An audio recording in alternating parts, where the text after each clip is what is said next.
Ladies and gentlemen, welcome back to QBSN, the podcast, episode 17.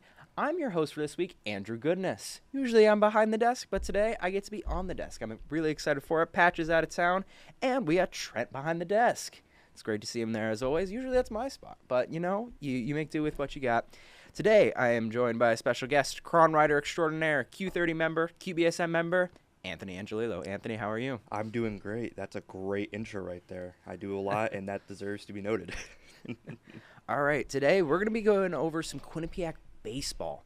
You know, this team is about midway through their season. They're well into MAC play. They've established an identity, but that identity hasn't stayed the same over the course of the season. But first, we got to take a look back at that St. Peter's series. Quinnipiac swept St. Peter's in 3 games. It was their strongest showing so far.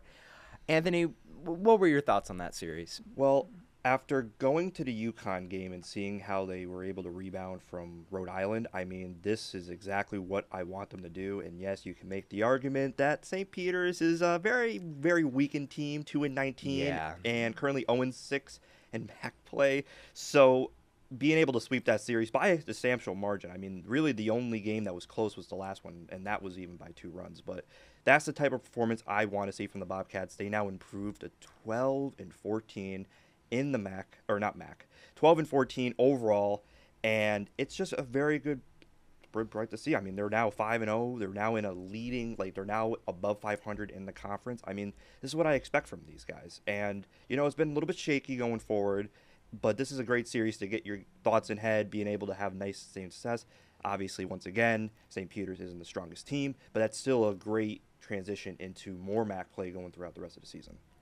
So in that St. Peter's series, there were a lot of players that stood out. Who was somebody that really stood out in that series to you? Well, I have to talk about Chase Kamak, who was able to get a 2-run double. That really was another highlight of that game as well. And they were able to win all 3 games differently. I mean, James Prouty was able to have 6 strong innings, and also just being able to open up as the game went on, being able to get that kind of answer and stuff. And I mean, you got a lot of other guys on this team. I mean, you got Caden Williamson batting .324 right now. He has 33 hits, and he also has 7 stolen bases. He has been on a absolute tear. He extends his on-base streak to 15 games throughout that series with St. Peter's. I mean, you can't not mention him, especially when you consider the fact that when you talk about how the offense is currently producing, he is the main force, and he's a freshman, which is why he was able to get freshman of the week for the MAC just a few weeks ago, and he's just been unbelievable. Yeah.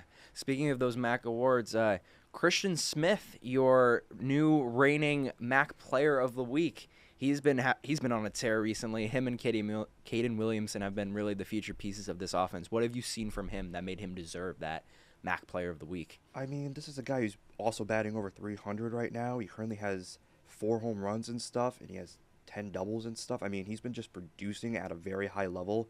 He went 3 for 4 with 2 RBIs in the St. Peter's last game and right there, and he was able to hit in 9 of his last. He was able to get a hit in his last 9 of 10 appearances after the UMass game as well. So he is getting on base. He is hitting. He has had 5 straight multi-hit games. I mean, the guy is just absolutely tearing it up.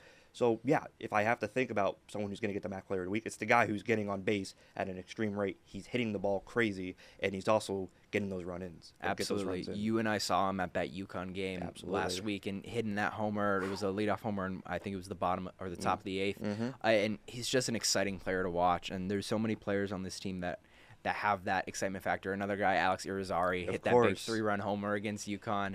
It was nice to see him bounce back after his slower start to the season. Absolutely. He is pretty much what everyone always looks to when you think of the driving force. I mean, he's a senior, obviously, and he is going to be definitely missed when he graduates, obviously. Absolutely. He is such a big part of this offense, and he has just played an exceptional shortstop for so long.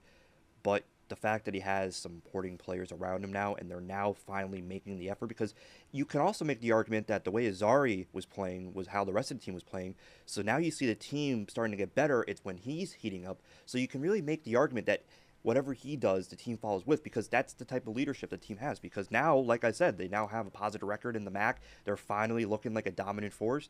And though we can make what we're going to see in this upcoming Niagara series as another big example, but like this is a great kind of like midpoint of the season. You could definitely tell that there have been some examples of poor play, but how they've been able to respond. And it's just been very, very good to see. And like I said, however the team responds is definitely going to be interesting. And it seems like whenever they've had a low point, they've always been able to respond twice folds. Like I said, they lost to Rhode Island in that big blowout. In the next game, they beat UConn. So, I mean, that's really how this team has been able to do it. You know, we're talking about this St. Peter's series and how they go and sweep this lower echelon team, but they made a couple changes to the way they play the game that I think that contributed to their win. One big thing, they changed their rotation. They do when these teams have weekend series, they play 3 games typically, and they roll out the same 3 starters usually. Before this weekend against St. Peter's, Quinnipiac was rolling with Pazdera, Wright, Rubio. That was against Shu and all the other 3-game series in the MAC that they have played so far.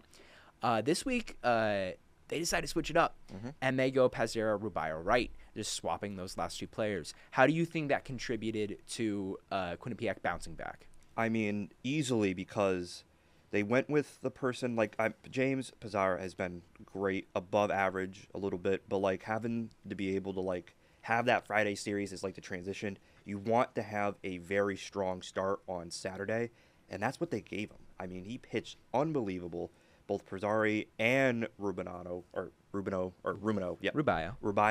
And, I mean, he had 6 innings on Friday, and then Rubino has been able to come out, and he was able to get literally just 5.1 strikeout, or not 5.1 innings. Yeah. Yeah, 5.1 innings, 10 strikeouts. I mean, right on Sunday, then gave him 6 innings with 8 strikeouts. I mean, just dominating. And if you want a staple point to really drive home the fact that this rotation change was needed, you put a stronger arm in the middle of the series. You have the series wind out nicely, and you also start it with who you think is going to be able to lead it. It's a smooth transition. You put the bulk of what works right when you need it, and I think that's a very, very smart move by Coach Delaney. I think that definitely benefited from an unbelievable back-to-back-to-back pitching sensation starts for all 3 guys. Absolutely, and St. Peter's is a great way to reset tempo, come out of that series with a different mentality. And one of the other mentalities they're going with, they're playing the small ball game. Last year, this was a power hitting team. They were. And now they're producing a lot of their runs via singles and bunts. This team has been bunting more than it ever has, which is something we haven't seen from the Bobcats in years past. What do you have to say about that? Well, because they have to understand what players can do the best. Yeah. Last year they had a lot of thump. This year they don't have that thump. And yeah, you consider that the power is always necessary, but it's working now. And we're seeing it because, yes, Quinnipiac only has 14 home runs in 25 games. But let's just talk about their on base. Because a lot of people say, well, on base may be overrated or underrated due to Moneyball and stuff. But when a team is getting 136 walks, they are stealing 40 bases in 55 attempts. A, they are getting on base a lot. B, they're stealing at a very efficient rate.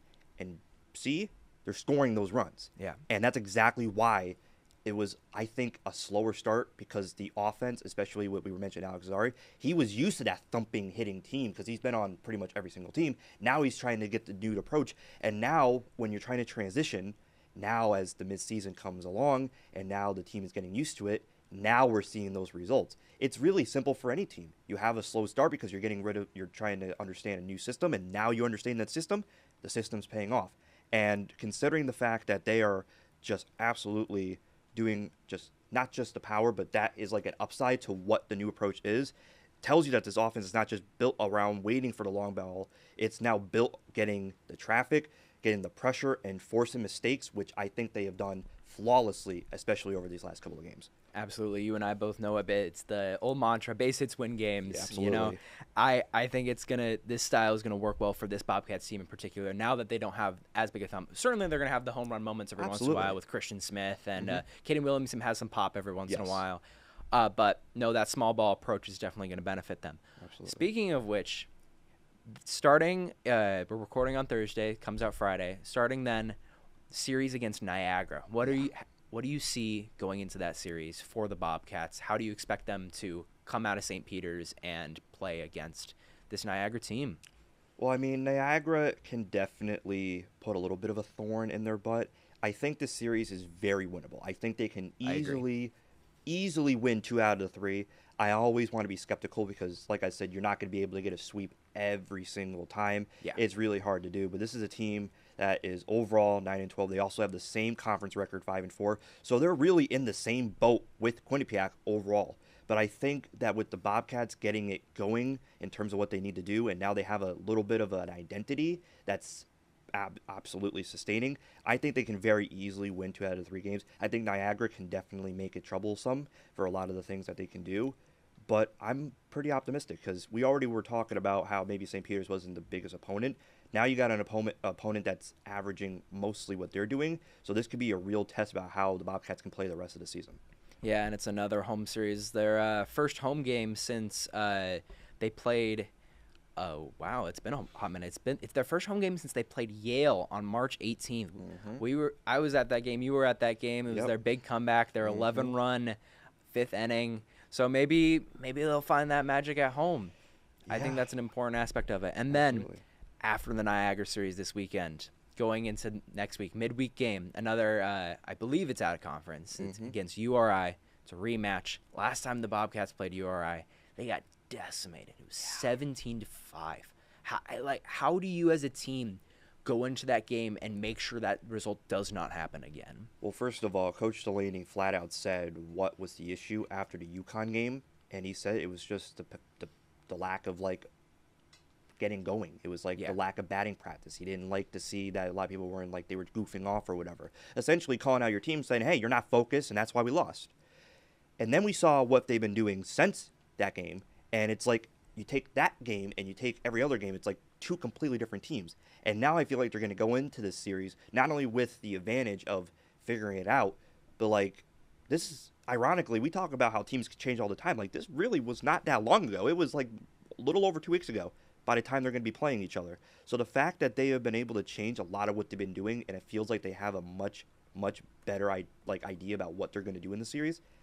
I mean, I think they have every chance to win the game. Obviously, I can say all this and they end up ultimately losing by an even bigger blowout. Obviously, baseball is so unpredictable, but this is not the same team they faced just a few weeks ago. And I feel like that kind of approach will definitely be on their mind. Obviously, they want to get their get back. They're not going to let a blowout like that slide. I mean, they were embarrassed.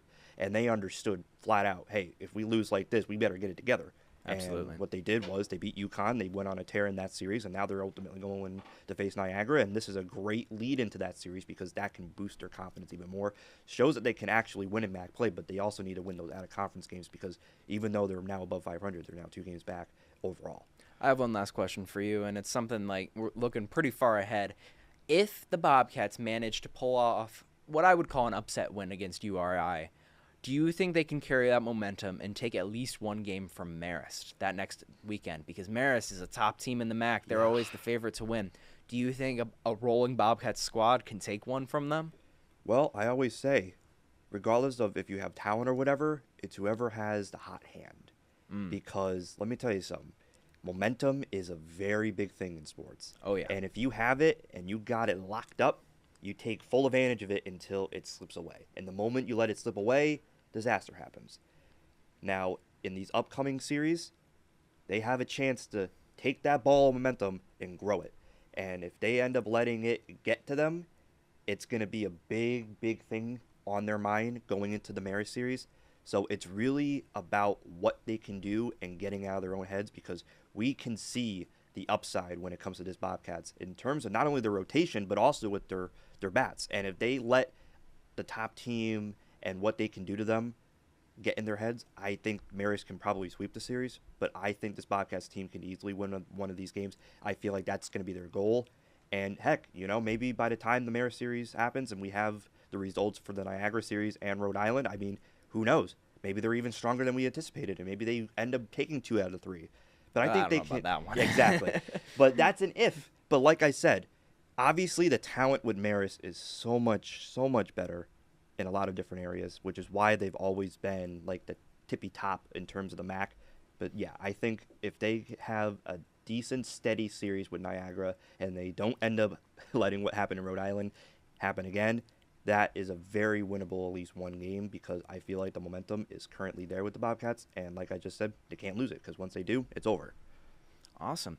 Well, thank you so much for coming on, Anthony. It's been a pleasure having you, talking some baseball. Thank you, Trent. behind the desk. Always appreciated.